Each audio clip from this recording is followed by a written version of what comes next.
വൈകുന്നേരം ആയപ്പോൾ ഭയങ്കര വിശപ്പ് ട്ടോ. അങ്ങനെ ഞാൻ കുറച്ച് മധുരക്കിഴങ്ങ് മേടിച്ച് വെച്ചിരുന്നു. ഇന്ന് വൈകുന്നേരത്തേക്ക് അത് പുഴുങ്ങാൻ വിചാരിച്ചിട്ടോ. തേജൊന്നും അത് കഴിക്കില്ല. ഞാൻ മാത്രമേ കഴിക്കുള്ളൂ ട്ടോ.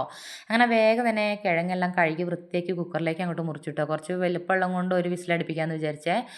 മണ്ണൊന്നുമില്ലാത്ത നല്ല മധുരക്കിഴങ്ങായിരുന്നു ട്ടോ. അങ്ങനെ വേഗം തന്നെ കുക്കറിലേക്ക് ഇട്ട് അടുപ്പിലേക്ക് അങ്ങോട്ട് വെച്ചിട്ടോ. അത് വേകുന്ന സമയം കൊണ്ട് ചമ്മന്തിക്കുള്ള ഉള്ളി അരിയാൻ വിചാരിച്ചേ. അങ്ങനെ ഒരു ചട്ടി അടുപ്പിലേക്ക് വെച്ച് വെളിച്ചെണ്ണ ഒഴിച്ച് വറ്റൽമുളക് അങ്ങോട്ട് വറുത്തെടുത്തു ട്ടോ. അതേ ചട്ടി തന്നെ കുറച്ച് കുഞ്ഞുള്ളിയും 2 അല്ലി വെളുത്തുള്ളിയും കൂടി വാട്ടിയെടുത്തു. പിന്നെ ഒരു ചെറിയ കഷ്ണം പുളിയും കൂടി എണ്ണയിൽ വാട്ടിയെടുത്തു ട്ടോ. പിന്നെ ഉപ്പൊക്കെ ഇട്ട് നല്ലോണം മിക്സിയിൽ അങ്ങോട്ട് അടിച്ചെടുത്തു ട്ടോ. ഇവിടെ കല്ലൊന്നും ഇല്ലാത്തതുകൊണ്ട് മിക്സിയിൽ തന്നെ അടിച്ചെടുക്കണേ. പിന്നെ ബാക്കി വന്ന എണ്ണയും കൂടി അതിൻ്റെ മുകളിലേക്ക് ഒഴിച്ച് നന്നായിട്ട് കുഴച്ചെടുക്കണം കേട്ടോ. ഭയങ്കര ടേസ്റ്റ് ആട്ടോ ഈ ചമ്മന്തി. ചേമ്പിൻ്റെ കൂടി മധുരക്കിഴങ്ങിൻ്റെ കൂടിയൊക്കെ കഴിക്കാൻ ഭയങ്കര ടേസ്റ്റ് ആട്ടോ. ട്രൈ ചെയ്യാത്തവരൊന്ന് ട്രൈ ചെയ്യണേ. അങ്ങനെ ആ സമയം കൊണ്ട് നമ്മുടെ മധുരക്കിഴങ്ങ് വെന്ത് വന്നിട്ടുണ്ടായിരുന്നു കേട്ടോ. പാകത്തിനുള്ള വേവായിരുന്നു കേട്ടോ. നല്ല മധുരക്കിഴങ്ങായിരുന്നേ. അങ്ങനെ ഒരു ഗ്ലാസ് കട്ടൻ ചായയും കൂടി എടുത്തു കേട്ടോ.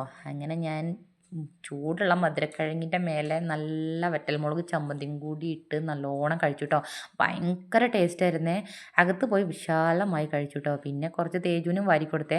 ആ സമയം കൊണ്ട് എനിക്കൊരു കൊറിയർ വന്നിരുന്നു കേട്ടോ. അപ്പോൾ ഇന്നത്തെ വീഡിയോ അത്രേ ഉള്ളൂ. വീഡിയോ ഇഷ്ടപ്പെട്ടാൽ ലൈക്കും സബ്സ്ക്രൈബും ചെയ്യാൻ മറക്കല്ലേ.